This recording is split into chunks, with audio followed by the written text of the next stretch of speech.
دومره خسته کن، دومره زیات منفور غږیږي چې دا دی غږیږي د ما زړه داسې یو رقم ته چې بیا مې زړه راجګېږي چې یا الله خیر اوس به کانګې کوم، اوس به کانګې کوم. په افرادو باندې نه غږېږو، په افرادو باندې نه غږېږو. وبخښئ، منظور مې قرار نه و، مقصد چې څوک داسې ونه وایي چې قرار به یادوي. د هغې خبرې خو به بیا هم دومره ډېرې ځینې ته وروره ته دې دا خبرې اورې، یو کار وکړئ، دغه د ده خبرې اورې ریکارډ کړئ، ده ته ور ولېږئ، ورته موږ په ساعت باندې زی در کوم، چا نه به یې راکارت کړم، ورته په ساعت $15,000 درکوو، دا خپلې خبرې دې اوره، د ورځې 2 ساعته $10,000 دې رهبر ورته یو ټوکه به درته وکړمه، دا د هغه ګستاخي هم کېږي. وایي کوم سړی و دا د اولادونو صفت ډېر کو زامنو، نو بله ورځ یې بل چا ته په غېږه ور وستلي وو، چې په غېږ یې ور وستلي وو نو هغه پورته کړی وو، په دا ځمکه ویشتي وو. چې په ځمکه ویشتي وو، دا خلکو ورته ویلي ستا خو ډېر صفت کوي. والله وایي څه خبره وه، خو دا کور کې خویندو سره همیشه غېږې نیولې، نو دا اوس په دا کور کې چا سره غېږې نیولې.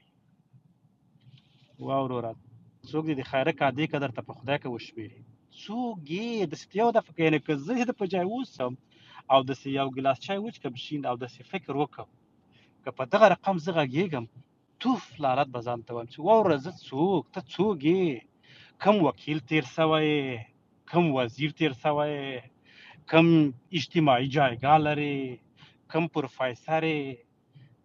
خو سړی به دا لوی خبرو نه کړي، 18 کاله کېږي خپل روزګار نسي چلولی، در بدر افغان یې سړي ړم در باندې خوږېږي او راځي دومره د ولس نفرت ورته خپروي. نو زه ګمان کوم په دې سړي باندې خبرې داسې همدغه دې چا دلته وویل، کوم دوست وویل چې ټیک ټاک کې ځي دې په خطر باندې چې پیسې ټولېږي، ګلان راوله او دغه دا ګلانو ته ناست سړی ده، د ګلانو په سطحه باید دا لاړ شي بحثونه وکړي، خو یو ځل ورټل شو. وبخښه نو رهبر صاحب. مګر هم دغه هوست او کو هوست که چېرته د موږ غږ اوري که نه اوري دا ور ورسوي. ګوره دغه هاتف ما 2000 وارې له خلکو وساته، دی نه د خبر 24 ساعته زه خلکو ته میسیجونه کوم چې دې سړي پورې به نه لګېږئ، دا ډېر هوښیار سړی ده او دا او دا او دا څه تندر ویلی لکه اوښ چې دی دومره غټ ده لکه اوښ، او بیا دا قرار ده چې ده لکه پیشي. دا پیشي چې میاو ورباندې وکړي، ځینې ویډیوګانې راوتې دي چې پیشي له سپي سره نښتي یا موږک له پیشي سره نښتي، هغه پیشي له موږکه منډې وهي، سپی له پیشي منډې وهي، دغه رقم ویډیوګانې دي ما ډېره خوښېږي. اوس دی غټ پټ سړی ده او دا بل ورته څه وایي، وایي زه د ګمرک رئیس وم، د 4 وزارتونه د ما بس لوړ و. چې دغې باندې ما لږ څوک پوه کړي چې دغه د ګمرک بس د 4 وزارتونو نه ولي خپلواک، ته هم په دغه شو کې ګوتې وایي دا څه رقم ته سره کمباین کړل، بیا دی تر لوړ څه چې دغه کوم هغه ده وایي که دغه رقم ته یې بیا خو وایي د ما هم 4 وزارتونه بس لوړ و، چې وایي زه به یې ډېر دوه زیات نیم ساعته و، دوه نیم ساعته، دوم بس کې 2.5 ساعته و. والا دویم بس کې و.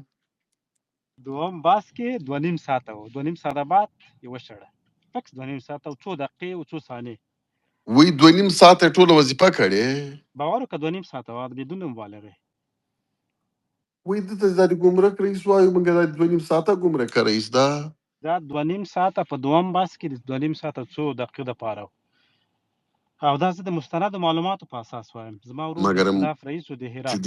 دې سړي ته چې زه ګورم اوس یې مولا چې دا 2.5 ساعته ډېر کار کړی ده، بیا هم که رښتیا خبره وي یو څه کریډیټ به یې ورکړو، 2.5 ساعته هم ولا که د ده لپاره دا شی په کار و چې کړی. په هر حال په خلکو نه غږېږو، په اشخاصو د ما په سپیس کې به په اشخاصو څوک نه غږېږي، ځکه چې په اشخاصو غږېدل دا چې د بیا د اشخاصو توهین کې راځي او نه اشخاص دومره مهم دي. نو مهرباني وکړه احمد پواده، بیا له تا نه وروسته به بل چاته ورسو. السلام علیکم ورحمت الله وتعالى. خبر ایمان امانی صاحب، ډاکټر صاحب، حکیمي سپیس کې ټول ګډونوال خدای دې وکړي چې روغ او جوړ صحت او عافیت جامې پتان ولا قدرمن رهبر صاحب کدی وګوري د دې دا خبرې تحلیل وکي یو خدا ورشي دا د پیسو او داغي شینو دومره شوق سره رانیول ته باور وکړي یو سړی چې لاړ شي ال جی بی ټي ته کمپاین وکي او داغي د پاره هغه وکي نو دا بسنګي دا چې یو سړی جګ شي دغه رهبر صاحب دغه نو هغه بیرغ لګولې او دا هغه اوبه یو رقم ته دي پرموټ کړي هغه تاسو ګورئ ټیک ټاک کې ویډیوګانې شته. بل خبره دا ده چې چیرته د افغانیت چیرته د جوړې خبره چیرته د دې وطن کې د یووالي خبره راځي دغه څو نفر دي یو دا ده یو نجیب فیض دی او دغه څو نفر دي په دې ټیک ټاک او میډیا کې دي تحریک بس دا به شروع کی چې دا افغانان دي سره یو څوک ځای منظور نشي. ده همدرد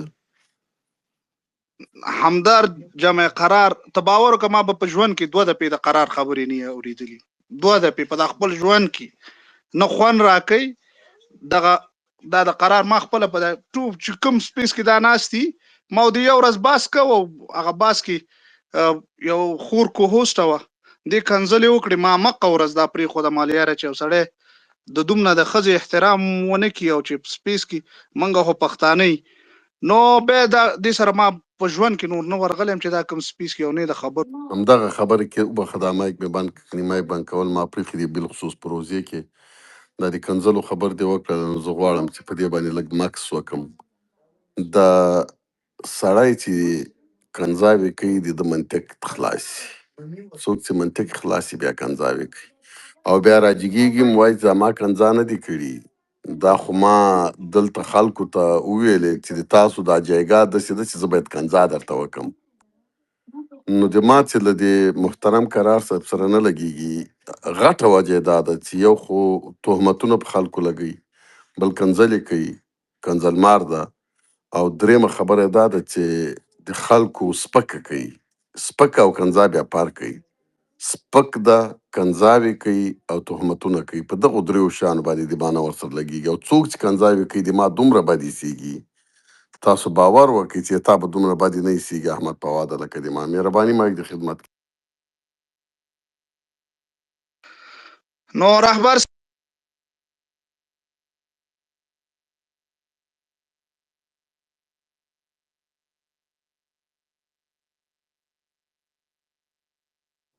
فواد تا غږ خو ماته نه راځي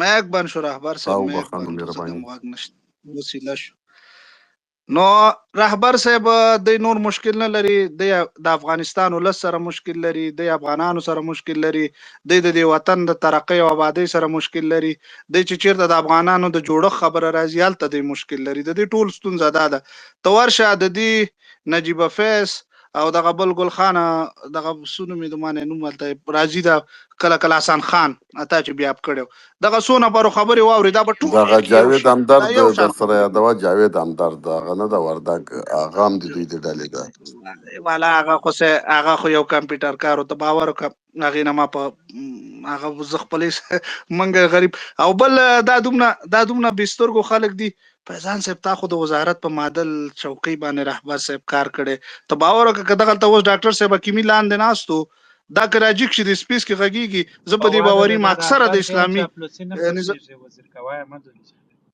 او اریان ته رهبر په چاپړوسي ارزي خکو ما چې چاپړوسي ورته کوم تل غاریان خپل د بند کواري نه ته څه مشکل لري ارزي کی ګوره اریان خپل یو غاټ مجاهد د ورو غراز سره مکه یو بل سره غراز مکه وس خو کوس و رهبر صاحب سو کو احمد جمهوریت کې فواد اریان دا چاپلوسی نه د چاپلوسی غتوای چې چا کې یو خوې نه یو تی ورته یاد کې چې ورکی دا دته بیا توصیف وای ته چاپلوسی نه رهبر کې صاحب توصیف کې چې ترسو چې د وطن خبره کې ترسو د پښتو ترسو د افغانیت وطن کې د جوړه خبره کې من زه خو شخصا در سره پوه شوې په دا یو لار روانم کدی کې سوګار سووي او هر څه ته دی ولاړ امام صاحب غوخ راکه مړه د خبري را باندې یو امام صاحب ته می خبرو ته سپیس کې نه پرې دا خبرو تسلسل می مخرب وکړ ته خو لږ وخت راکه نو خدای بنده ګوره دغلته ځینې د خلک چې راځي او څوک چې وایي ګوره دا د چپړوسۍ خبره نه ده دا د زړه خبرې دي د یو سړی د په زړه خلګيږي دا به چپړوسي نه ده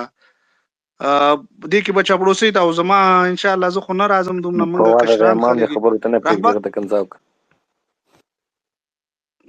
چا د کنزا نه کوم ولې کنزا وکم کنزا څه ګټه لري نه د آخرت ګټه لري نه د دنیا او زه به دا سوم چې کوم په دا په دې ټوله کاناډا کې کاش کې دا په اروپا کې خو دې ټوله کاناډا کې به وګر پښتون نه چې اوسو سپېړی وي به وایي چې دا قرار دی چې خلکو ته سپیسونو کې کنځا کولې.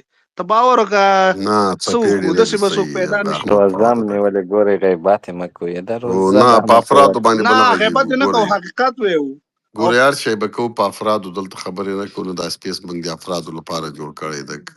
په هر سړی به داسې کوو په موضوع غږېږي، په عنوان د بعضو انسانانو کنځلې د شاتو د مچیو غول دي باید تقدیر سي. دا عنوان ده، په عنوان کې ډېرې زیاتې خبرې دي، په افرادو باندې خبرې بندې دي. نو احمد فواد خیر اوسې، مهرباني الله دې ونازوه، خیر خبرې دې وکړې، خو د ما صفت ته دې څوک نه پرېږدي، حقیقت ویلو ته دې څوک نه پرېږدي. دا نوري او آریان چې دا اصلا د هغو ډلې خلک دي چې د ما د صفت جای راسي، بس دا چې علاقې ده راچي هغه وکړه. که کوم صفت دې پاتې پوسټ را باندې ولیکه، نو دلته باید لږ خلک وویني، ابان ته ولیکه ما ته رسیږي، ما کې ټک که بس بیا ما ته رسیږي. څه به اوس دلته خلک خبرو ته تا نه پرېږدي او وایه به ښه آریانه ته مهرباني وکړه، بیا به سید خان ته راسو.